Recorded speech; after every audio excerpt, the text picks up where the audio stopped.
রাধে রাধে বন্ধুরা, কেমন আছো? অনেক দিন পর তোমাদের সাথে আবার বকবক করতে চলে আসলাম, ছোট্ট একটা ব্লগ নিয়ে আসলাম। কেমন আছো তোমরা সবাই? আশা করি ভালো আছো। আমিও ভালো আছি। সকাল থেকে খুব ব্যস্ততার মধ্যে কেটেছে, তাড়াহুড়ো করে রেডি হয়ে চলে এসেছি ঘুরনি। আর এই যে এই পুচকুটার হচ্ছে আজকে মুখে প্রসাদ। এত শান্ত, গিয়ে চেনা অচেনা ওর কিচ্ছু নেই, সবার কোলে আসে। এটা হলো আমার মাসির ছেলে, আর এই যে হচ্ছে আমার মাসি, আর এটা মাসির মেয়ে। এখানে আমরা বসে আছি, কখন মন্দিরের ভোগ বেরোবে, তারপরে ওর মুখে প্রসাদ দেওয়া হবে। ভগবান দর্শন করলাম, তারপর এবার ভোগ আরতি হবে। চলো মন্দিরে ভোগ আরতিটা আগে দর্শন করি, তারপরে ওকে প্রসাদ খাওয়াতে নিয়ে যাওয়া হবে। এখানে এই মহারাজজি ওর মুখে প্রসাদ দিয়েছে।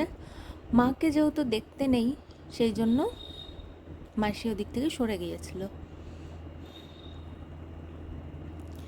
এত চুপচাপ শান্ত হয়ে বসেছিল, সে বলার বাইরে। প্রচণ্ড ঘুম পেয়েছিল, তবুও একটুও কান্নাকাটি নেই, সেরকম কিচ্ছু মুখে দেওয়া হয়নি। শুধু পরমান্নটা মুখে দেওয়া হয়েছিল, তাও কোনো কান্নাকাটির বালাই নেই। তবু যাই হোক, একটু তো সাজিয়ে দিতেই হবে, তাই ওনারাই সব ব্যবস্থা করেছিলেন। এনার একটা ভালো স্বভাব আছে, মানে জামা খেয়ে নেওয়া। কার সেটা না, যার বাচ্চা তার, নিজের হলে নিজের। চুপচাপ বসে থাকতে ওনার এখন আর ভালো লাগে না।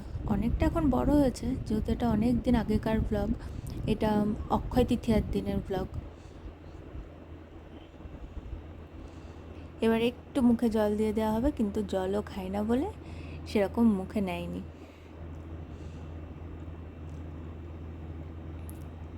যাই হোক, এবার দেখার বিষয় ও কোনটা ধরে।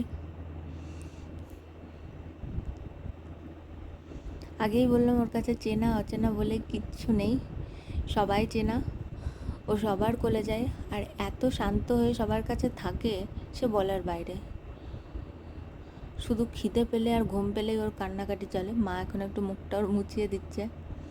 ও বোঝার চেষ্টা করছে যে ওর সাথে এখন কি হচ্ছে।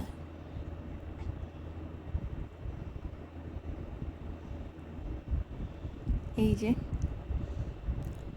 ওর এটা ওটা ধরার দরকার নেই, ও গোটা থালাটাই ধরে নেবে। খুব দূর থেকে স্পষ্ট বোঝা যাচ্ছিল না বলে কাছ থেকে ভিডিওগুলো নিলাম। সেরকম কেউ আসতে পারেনি। ওর বাবা পুলিশের চাকরি করে, সেই সূত্রে বাইরে আসতে পারেনি, তাকেও পাঠানোর আছে। যারা যারা আসতে পারেনি তাদেরকে এই ভিডিওগুলো দেওয়ার আছে।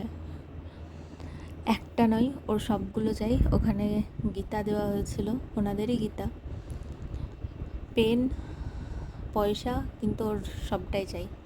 যাই হোক, এবার চলো, মুখে প্রসাদ হয়ে গেছে, আমরাও এবার বাড়ি ফিরি, খাওয়া দাওয়া করবো। খাওয়া দাওয়া করে এবার আমরাও জেনে নিলাম নিজের বাড়ি ফেরার উদ্দেশ্যে। ভোটের আগে, তাই সন্ধেই হওয়ার আগেই বাড়ি ফিরলাম। আজকের ভিডিওটা এই পর্যন্তই।